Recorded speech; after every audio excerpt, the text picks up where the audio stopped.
여러분, 회사이든 뭐 대학이든 어느 조직이든지 간에 중요하게 여기는 건 일 잘하는 게 아니라 동료 간에 잘 지내는 사람이에요. 이 똘똘하고 영특한 사람들을, 스펙 좋은 사람들을 데리고서 뽑아서 데려놨더니 자기 잘난 맛에 다들 취한 거죠. 뛰어난 사람들을 다 뽑으니까 그 그룹 안에 다 뭐만 모여 있어요? 자기가 특출났다라고 생각하는 사람들만 다 모여 있는 거예요. 그래서 이리 부딪히고 저리 부딪히고 돌아다니는 거죠. 여러분, 아무리 능력이 출중해도 조직에 융화가 안 되면 아웃이 되는 거예요. 여러분, 일이 좀 못하는 것 배우면 돼요. 점점 시간이 흘러서 그 익숙함을 만들어가면 되는 거예요. 여러분, 중요한 거는 잘 융화되는 게 중요하다라는 거죠. 지난주에 뭐라고 나눴어요? 능력은 기계로 대체되는 시대가 이제 시작된다라고 이야기를 했잖아요. 이러한 시대 속에서 누가 리더가 되고 누가 중요한 사람이 되냐? 협력하고 조화를 이룰 수 있는 사람. 따라해 볼까요? 협력하고 조화를 이루는 사람. 협력하고 조화를 이루는 사람이 세워지는 시대가 되게 된다라는 거예요. 우리 청년들, 하나님이 창조하신 인간은 따라합시다. 함께. 여러분, 하나님이 창조하신 이 인간이라는 존재는 함께 살아가는 존재예요. 요즘 아무리 시대가 1인 사회로 흘러간다라고 해도 사람들 안에 내재하고 있는 그 갈증과 목마름, 갈급함은 뭐냐? 사람에 대한 목마름을 갖고 있다라는 거죠. 혼자이면 편하잖아요. 혼자이면 심플하잖아요. 혼자이면 실용적이잖아요. 라고 생각하는 것은 이성적인 생각일 뿐이고, 사람들 마음 안에는 다 뭐가 내재되어 있다고요? 누군가와 함께 뒤엉켜 섞여 살아야, 따라합시다, 안정감. 이 안정감을 갖게 되어 있어요. 그래서 여러분, 우리가 요즘 뭐 코로나 때문이든지 뭐 때문인지 혼자 밥 먹을 때도 어떻게 해요? 스마트폰으로 찍어서 SNS에 올리잖아요. 그게 뭐예요? 나는 지금은 혼자 밥 먹을지라도, 혼자 카페에 있을지라도 뭐 하고 싶다? 누군가와 함께 하고 싶다. 공유한다, 올린다. 그거를 올리는 거잖아요. 그 모든 심리 안에 같이 함께 하고 싶어 하는 마음이 우리 사람들 안에는 다 있다라는 거예요. 여러분, 우리는 고슴도치 딜레마를 겪습니다. 추운 겨울날 두 마리의 고슴도치가 추위를 견디기 위해서 서로 가시가 찔림에도 불구하고 아픔을 견디면서 서로 붙어 있는 모습처럼, 여러분, 우리가 사람과 가까워지면 가까울수록 또 내가 누구한테 큰 상처를 받아요? 나와 가장 가까이 있었던, 시간을 보냈던 사람에게 상처를 받기도 하고, 또 나도 알게 모르게 상처를 주면서 여러분, 우리가 인생을 살아가요. 그럼에도 불구하고 뭐예요? 관계성을 찾고 사람을 찾으면서 맺으면서 살아가는 인생을 우리가 살아가는 거다라는 거죠. 여러분, 우리 인간은 왜 홀로라는 것에 만족을 못하고 늘 함께라는 것을 선택하냐? 하나님이 창조한 인간이기 때문이에요. 여러분, 만약 우리 청년들, 인간이라는 존재가 자연적으로 발생되어서 수억 년에 걸쳐서 진화되어 온 존재라면 사람과 공동체에 대한 갈증이 없을 거예요. 왜 그래요? 진화론적인 인간 자체가 뭐예요? 그 시작 자체가 홀로서기였기 때문에 혼자 살아가도 어떠한 어려움이나 문제가 없는 거죠. 근데 여러분, 우리 인간이 진화로 태어났습니까? 대답을 안 해요. 여러분, 진화가 아니라 하나님의 창조물이죠. 여러분, 유명한 뭐 모네든지 뭐 고흐든지 이러한 유명한 작가들의 그림을 보면 그 그림 안에 뭐가 나타나요? 그 작가의 생각과 그 작가의 의도가 표출될 수밖에 없죠. 우리가 그림 전시회 가서 그러한 작가들의 의도와 그러한 생각들이 나타나는 것을 보러 가는 거잖아요. 또 여러분, 명품 브랜드의 수석 디자이너, 메인 디자이너가 바뀔 때마다 가방이든 옷이든 그 물건들의 디자인이 다 바뀌죠. 그런데 그 바뀐 디자인을 통해서 뭐가 나타나요? 그 메인 디자이너의 성격과 특징이 나타나게 되는 거예요. 무슨 말이냐? 여러분, 창조물은 창조자를 나타낼 수밖에 없는 거예요. 아멘? 따라합시다. 창조물은 창조자를 나타낸다. 여러분, 이거는 당연한 이치요 진리예요. 창조물은 내가 거부를 하든 동의를 하든 그런 거에 상관없이 창조자를 나타낼 수밖에 없다라는 거죠. 그래서 바울이 이러한 얘기를 하잖아요. 우리 로마서 1장 20절 말씀 같이 한번 읽어볼까요? 띄워주세요. 성경 말씀, 네, 같이 한번 읽겠습니다. 시작. 창세로부터 그의 보이지 아니하는 것들 곧 그의 영원하신 능력과 신성이 그가 만드신 만물에 분명히 보여 알려졌나니. 아멘. 바울이 뭐라고 얘기해요? 하나님의 능력과 하나님의 신성과 하나님의 그 특징들이 어디에서 나타난다? 하나님이 만드신 만물 안에 분명히 보여지고 나타날 수밖에 없다라고 그렇게 이야기를 해요. 이게 신학적인 용어로 일반 계시이다. 하나님이 창조한 이 일반 모든 자연 만물을 통해서 하나님이 나타난다, 하나님이 자신을 보여주신다라고 이야기를 하는 거죠. 여러분, 창조물은 창조자를 나타낼 수밖에 없다라는 말을 하는 거예요. 그런데 뭐예요? 우리 인간은 하나님이 창조한 결과물들 중에서도 유일하게 그분의 형상으로 지음받은 특별한 존재예요. 그러면 여러분, 하나님의 형상으로 지음받았기 때문에 우리 인간 안에는 얼마나 하나님의 모습이 들어있을까요? 여러분, 기독교의 하나님이 뭐예요? 삼위일체 하나님이 보여주고 말하는 게 뭐예요? 그 성품과 그 특징이 뭐예요? 연합하고 함께하는 공동체를 이루는 모습을 하나님의 특징이다라는 거예요. 그래서 하나님이 만드신 세상이 다 어떠한 모습이냐? 약육강식이 아니라 모든 동물들이 그 에덴 동산에서 함께 어우러지는 완전한 조화를 이루는 세상. 바다는 구름에 물을 주고 구름은 땅에 비를 내리게 하면서 호수와 강을 이루게 하는 조화. 동물은 식물에게 이산화탄소를 주고 식물은 우리 인간에게 산소를 돌려주는, 여러분, 하나님이 만드신 모든 이 세상의 원리가 어떠한 모습이에요? 함께하고 연합하고, 따라해볼까요? 조화.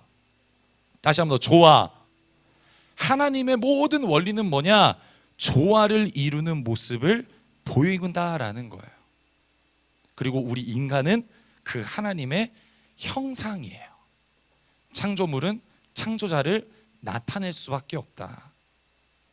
여러분, 즉 우리 인간은 사람을 만나고 사람과 뒤섞이고 사람을 상대하면서 살아가야지 하나님의 형상으로의 인간성이 회복되는 거예요. 다시 한번 얘기할게요.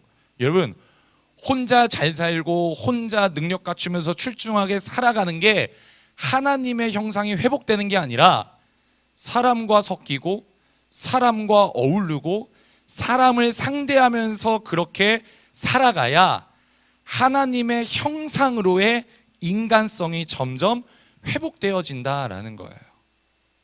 그래서 하나님께서는 우리가 원치 않아도 우리에게 늘 만남을 허락하세요.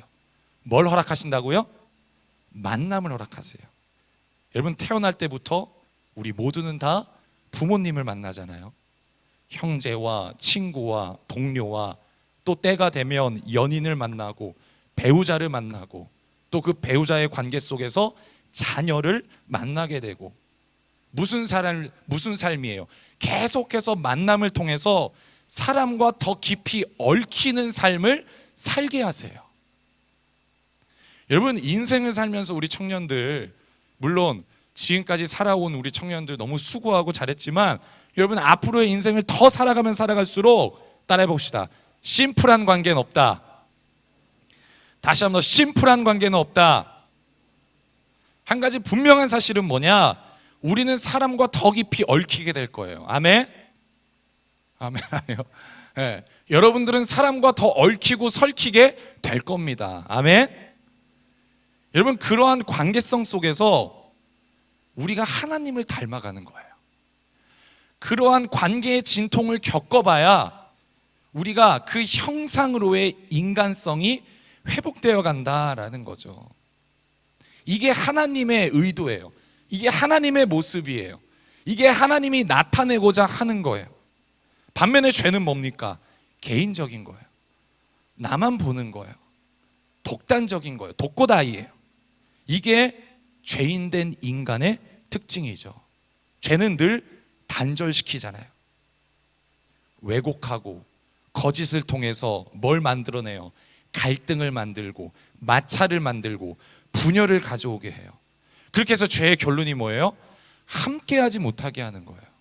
하나님을 거부하고 사람끼리 단절시키고 자연 만물과도 단절이 되는 그 모습이 아담과 하와가 선악과의 열매를 먹었을 때 주어진 즉각적인 반응이 단절이잖아요.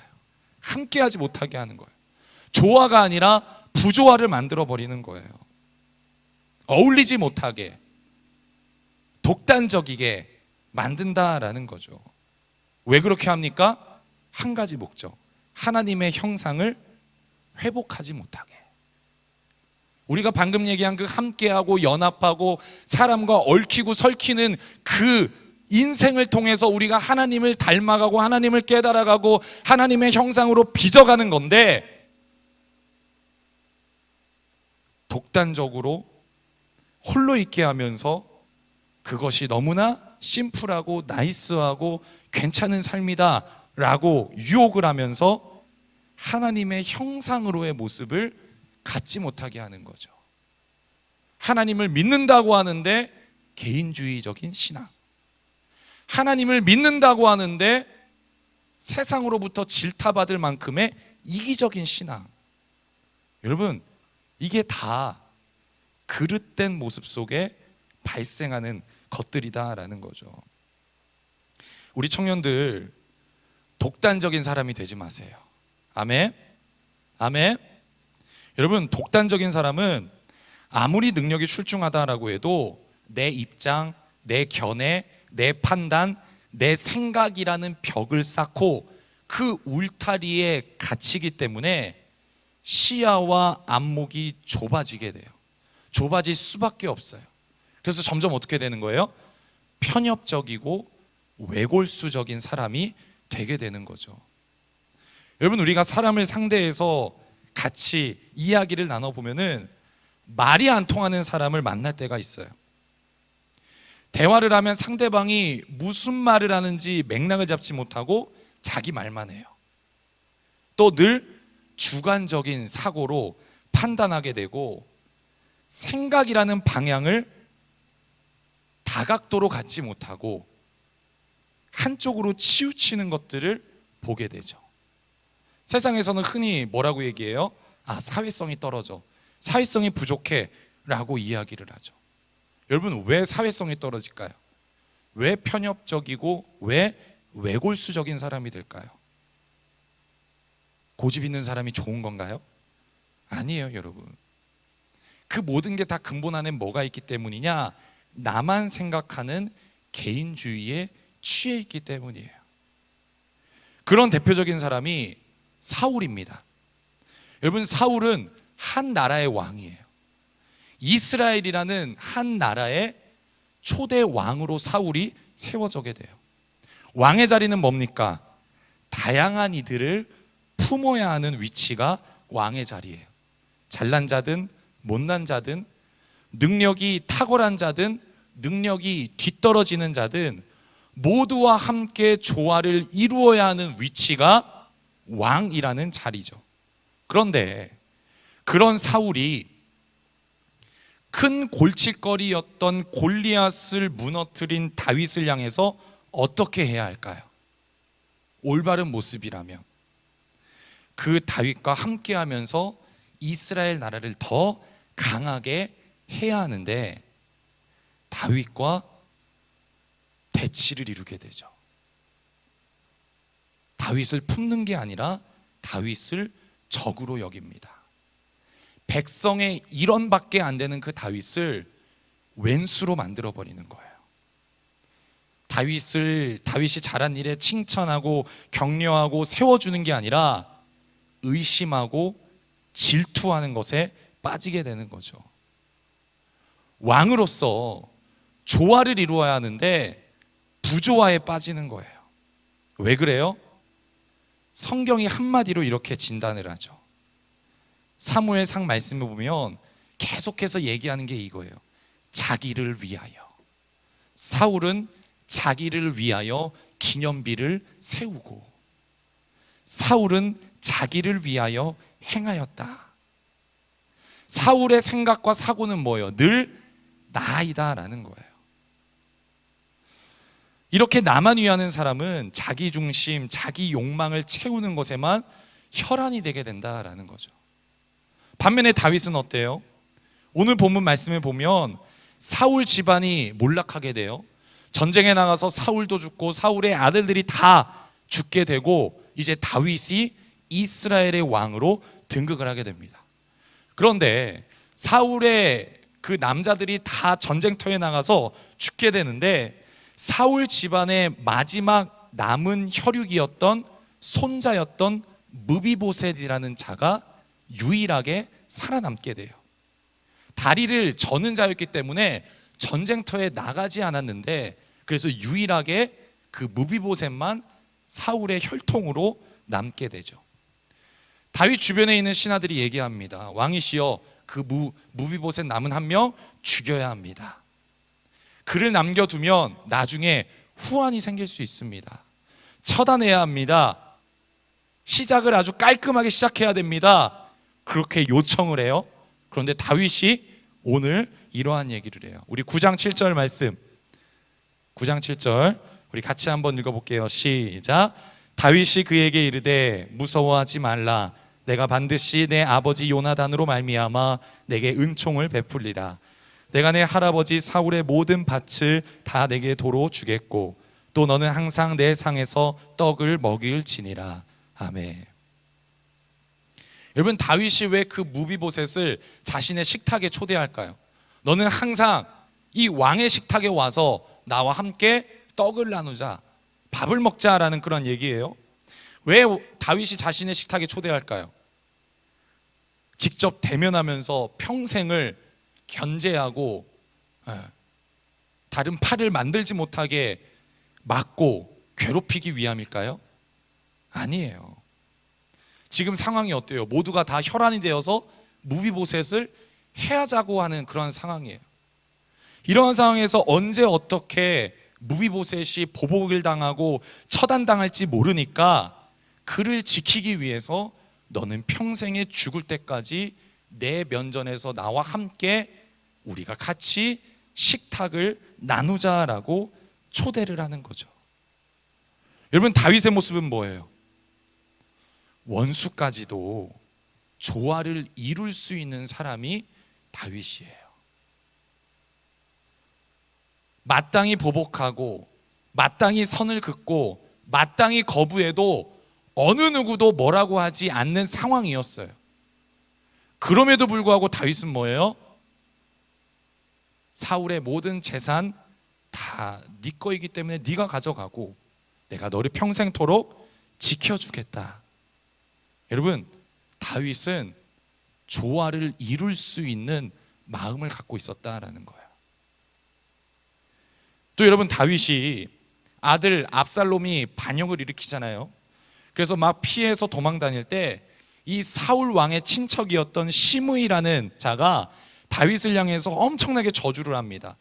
다윗이 그 도망가는, 성 밖으로 도망가는 그 모습을 보고 다윗을 향해서 야, 이 다윗아, 사울을 죽인 그 피가 너를 저주하는 거다, 너를 보복하는 거다, 하나님께서 너에게 되갚으시는 거다, 너는 저주당할 자다, 사악한 자다라고 그 시므이가 다윗을 향해서 욕설을 쏟아놓습니다. 돌을 던지면서 욕을 하면서 저주를 해요. 그런데 후에 아들의 반역이 성공이 아니라 실패로 끝나잖아요. 압살롬이 반역이 끝나고 나서 다윗이 다시 왕의 자리에 등극하게 돼요. 그리고 나서 시므이를 이제 다시 또 만나게 됩니다. 어떨까요? 시므이가 벌벌벌 떨죠. 난 이제 끝났다. 난 이제 바로 죽임당하겠구나. 그런데 다윗의 선택은 뭐예요?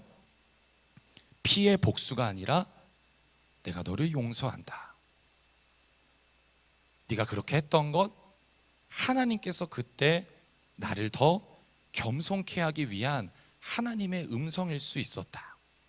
내가 너에 대한 마음과 원한과 그런 거 없다. 돌아가라.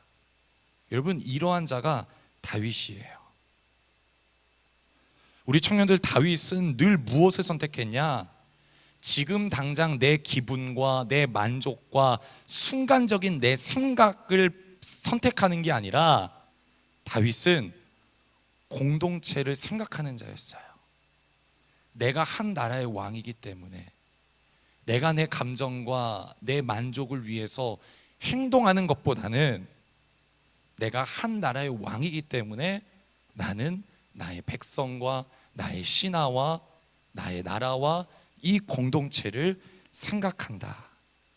여러분, 이게 다윗이에요.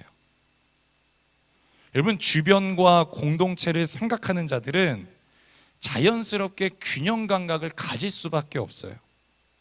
시야도 통전적인 시야를 갖게 됩니다. 그러한 안목이 길러지게 되는 거예요. 즉 무슨 말이냐? 하나님의 형상으로의 인간됨이 회복되어 간다라는 거예요. 우리 청년들, 제가 왜 연말 되면 여러분들한테 이제 연락하고 만나면서 리더를 권하죠. 하랑아, 리더를 해보겠니?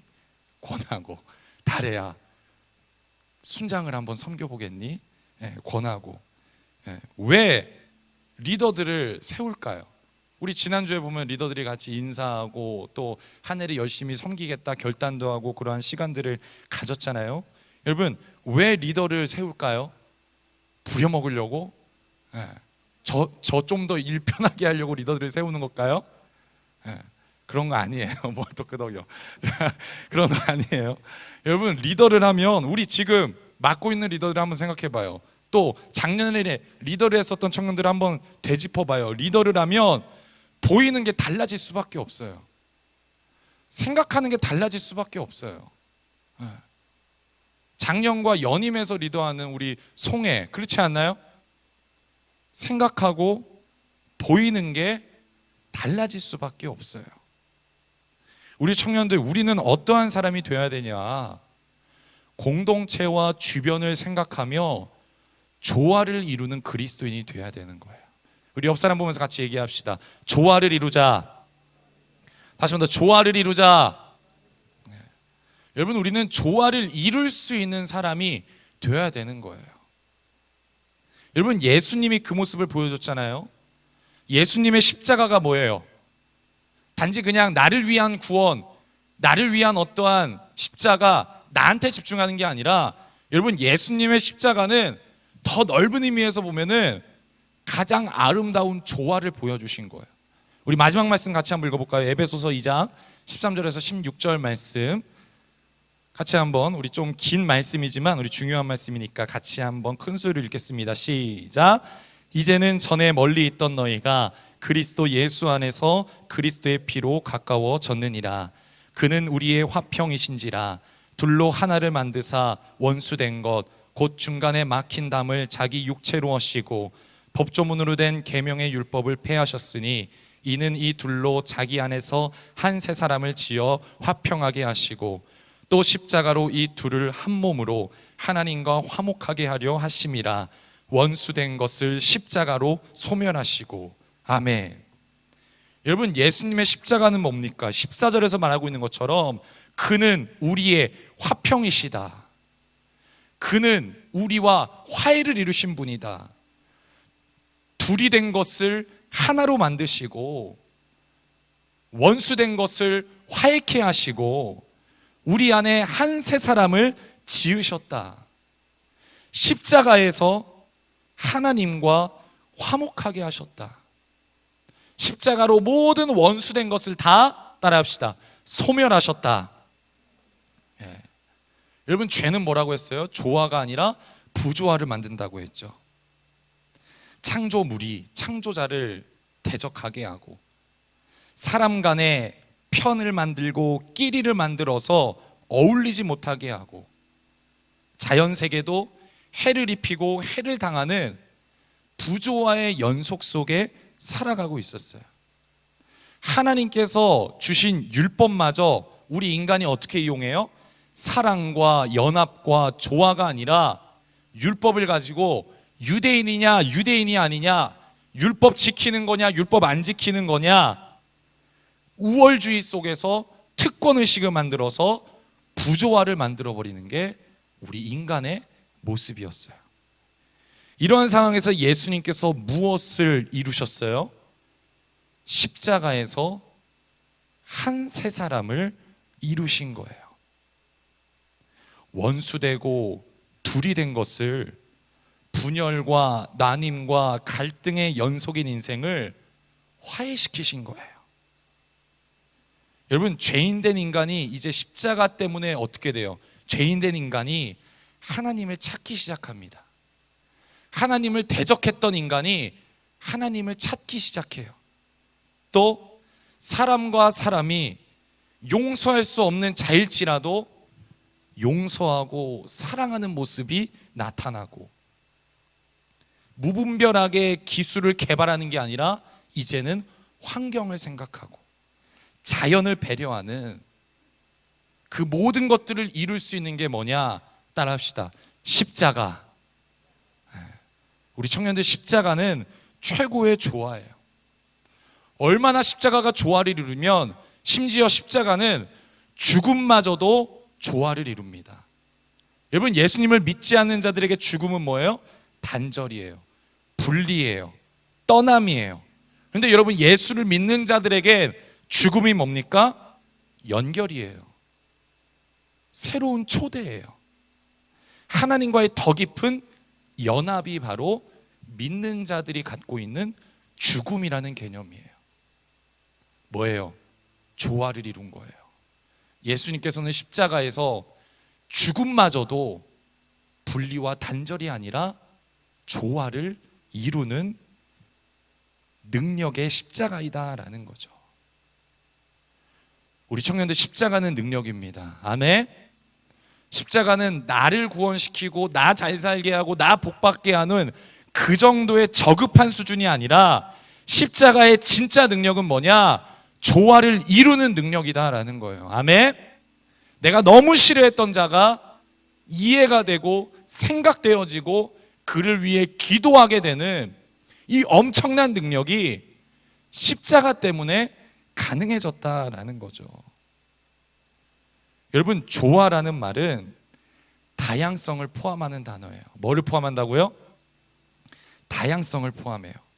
여러분, 조화는 우리 청년들 잘 생각하세요. 모두가 다 똑같은 사람이 되었다라는 걸 의미하는 게 아니에요.